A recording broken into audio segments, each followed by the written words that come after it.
À l'occasion de la Journée mondiale de la santé bucco-dentaire et plus spécifiquement de la santé des gencives, voici les quelques mots du professeur Marjolaine Gosset, président de la SFPIO, pour introduire ce podcast. Bonjour à tous. Je suis très contente de présenter au nom de la Société française de parodontologie et implantologie orale le projet qui nous réunit aujourd'hui, la SFPIO et les laboratoires GSK Santé Grand Public, qui lance une campagne de sensibilisation auprès de nos confrères et de nos consoeurs pour rappeler l'importance du contrôle de plaques, à savoir l'hygiène orale, tant sur nos traitements parodontaux que sur la santé générale de nos patients. Et c'est un moment important aujourd'hui à l'occasion de la Journée mondiale de la santé gingivale. Nous aborderons aujourd'hui 3 thèmes par de jeunes et brillants parodontistes, membres de la Société française de parodontologie et implantologie orale, qui nous permettront de comprendre en quoi le geste simple de la vie de tous les jours que constitue le brossage dentaire, donc l'hygiène orale, a un impact majeur sur la prévention et le traitement des maladies parodontales. Avec vous, Sonia Deschamps, nous allons évoquer l'impact de l'hygiène bucco-dentaire dans les défauts muco-gingivaux. Je rappelle que vous êtes spécialiste en parodontologie et vous êtes également membre de la SFPIO. Quels sont donc les facteurs qui vont entraîner ces fameuses récessions ? Donc déjà, les récessions sont un problème qui sont fréquents. Il y a plus de 50% de nos patients qui présentent une récession. Et de nombreux patients consultent pour des douleurs, des problèmes de sensibilité ou des problèmes esthétiques. Il s'agit d'un motif de consultation à tout âge qui peut apparaître de manière concomitante avec un traitement de gencive ou un traitement orthodontique. Il existe des facteurs qui vont prédisposer à l'apparition de récessions. Donc, par exemple, une inflammation gingivale et l'accumulation de plaques peuvent favoriser l'apparition de récessions à cause d'une prolifération des cellules épithéliales dans le tissu conjonctif qui peuvent aboutir à un collapsus de celle-ci et à une récession.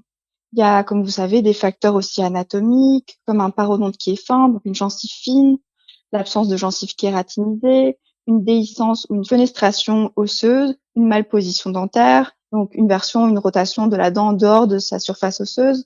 On peut aussi également retrouver la présence d'un frein ou encore une racine qui est proéminente, qui peuvent être des facteurs favorisant l'apparition de récessions. Nos patients vont aussi avoir des facteurs comportementaux qui peuvent influencer l'apparition de récessions, comme par exemple une technique de brossage qui est inadaptée, insuffisante ou traumatique. Par exemple, vous connaissez tous la technique de base modifiée qui est un brossage à 45 degrés vers le sulcus, avec les poils de la brosse à dents qui pénètrent 1 mm dans ce sulcus et un mouvement de rotation en direction occlusale. Cette technique, elle est plutôt contre-indiquée avec les patients qui ont un parodonte fin ayant un brossage énergique, puisqu'ils peuvent être associés avec l'apparition de récessions. Il faudra également faire attention à l'utilisation excessive ou de taille inadaptée des brossettes interdentaires, des cure-dents, puisque ça peut être associé à des traumatismes de la gencive.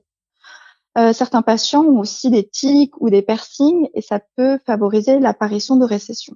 Naturellement, notre traitement parodontal peut aussi favoriser le développement de récessions dû à une diminution de l'inflammation gingivale. Elle est d'autant plus importante que la profondeur initiale de poche est importante et qu'une technique chirurgicale va être utilisée. Elle peut également faire suite à un traitement orthodontique. Un mouvement orthodontique, par exemple dans le secteur antérieur de vestibuloversion ou dans les secteurs postérieurs de latéroversion, peut dans certaines situations entraîner des pertes d'attache et des récessions gingivales. La présence d'une déhiscence osseuse est un prérequis pour l'apparition de la récession, et tant que le mouvement orthodontique se fait dans l'os alvéolaire, aucune récession ne va se développer. Cependant, s'il y a déjà un problème osseux, donc une déhiscence, et que cette déhiscence est présente, ceci risque d'augmenter le risque d'apparition d'une récession. Donc voici globalement des facteurs comportementaux, des facteurs d'éthique et qui peuvent augmenter le risque d'apparition de récession. Docteur Sonia Deschamps, alors quels sont les moyens de prévenir ces fameuses récessions dont vous nous parliez ? Il existe des moyens précoces pour évaluer le risque d'apparition d'une récession chez nos patients. Déjà, il faudra vérifier la position dentaire, l'anatomie dentaire. Donc, est-ce qu'on a une racine qui est proéminente? Est-ce qu'on a aussi un frein qui est iatrogène en bouche? Il faut aussi analyser le morphotype de la gencive. Il faut également analyser quelle est l'épaisseur osseuse. On peut par exemple suspecter qu'on a une gencive qui est fine si une sonde parodontale qu'on va insérer dans le sulcus est visible par transparence à travers la gencive. Il existe aussi des prédispositions d'apparition de récession qui sont liées à un brossage qui pourrait être inadapté. Si par exemple la gencive elle est fine et que le patient a une technique de brossage traumatique, il y a un risque plus important d'apparition et de progression d'une récession. Là, il faudra inciter le patient à modifier sa technique de brossage pour permettre le maintien d'une santé parodontale sur le long terme. Donc pour cela, on va faire un enseignement à l'hygiène orale avec un matériel qui est adapté et une technique non traumatique. On peut proposer la technique de Stillman modifiée chez la plupart des patients.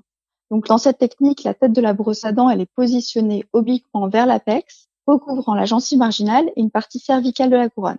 Après, on fait un léger mouvement vibratoire, suivi d'un mouvement de rouleau vers les faces occlusales. On peut aussi proposer d'autres techniques pour éliminer la plaque bactérienne chez nos patients sans induire de traumatisme. Je peux citer par exemple la technique de Charter qui consiste cette fois-ci en une orientation à 45 degrés des poils de la brosse à dents en direction coronaire avec une pénétration de ces poils entre les dents. Et ça peut être proposé par exemple chez les patients avec des pertes papillaires ou suivant un traitement orthodontique. On peut aussi conseiller à ces patients qui ont un risque de développement de récession une brosse à dents souple, une brosse à dents électrique avec un indicateur de pression et un dentifrice peu abrasif. Aussi, chez les patients qui vont débuter un traitement orthodontique, c'est très important de connaître le type, la direction et la durée des forces orthodontiques qui seront exercées. S'il y a déjà une récession ou s'il y a une zone, par exemple, où il y a un risque d'apparition d'une récession, donc si on a un parodonte qui est fin, on n'a pas de gencive qui est kératinisée, alors là, on pourra proposer un renforcement des tissus parodontaux avant le traitement orthodontique. Et si on ne peut pas réaliser de greffe de gencive, alors il faudra faire un suivi rapproché en étroite collaboration avec l'orthodontiste pour intercepter le développement des récessions.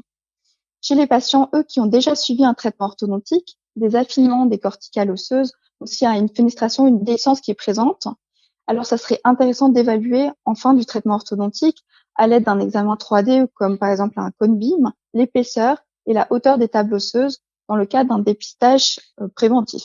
Si besoin, une gestion de la zone via des greffes conjonctives pour renforcer le complexe mucogingival pourrait être proposée.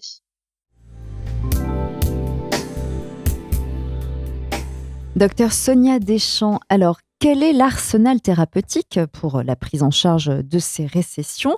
Et puis un dentifrice spécialisé pourrait-il être nécessaire justement? Alors l'arsenal thérapeutique dépendra de la demande du patient et de la sévérité de la récession. Dans tous les cas, quelle que soit la sévérité de la récession, les facteurs de risque, donc les comportements nocifs dont j'ai parlé tout à l'heure, comme les tics ou la présence d'un piercing, devront être repérés et éliminés. Après, il faudra voir pour instaurer une technique de brossage adaptée. Donc là, je vous ai parlé tout à l'heure de la technique de Charters ou de Stillman modifiée. On pourra la recommander aux patients.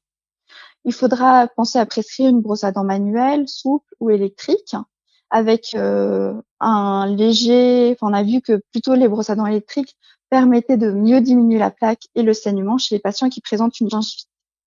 On pourra aussi privilégier des brosses à dents souples avec des poils qui sont arrondis, puisqu'ils éliminent la plaque dentaire plus efficacement que ceux avec des poils effilés, sans entraîner une incidence plus élevée d'une abrasion gingivale. On pourra aussi proposer chez tous nos patients des moyens d'hygiène interdentaire, comme le fil dentaire ou les brossettes interdentaires. Le fil dentaire, lui, sera plutôt indiqué dans les zones où le parodonte il est sain et l'espace interproximal est insuffisant pour le passage d'une brossette interdentaire. Là, si le patient a déjà des récessions, il faudra faire attention au choix du dentifrice en privilégiant un dentifrice peu abrasif. Et chez de nombreux patients qui présentent une récession, il y a aussi une sensibilité qui peut être associée. S'il y a une manifestation douloureuse, là, un dentifrice spécifique pour les hypersensibilités peut être prescrit.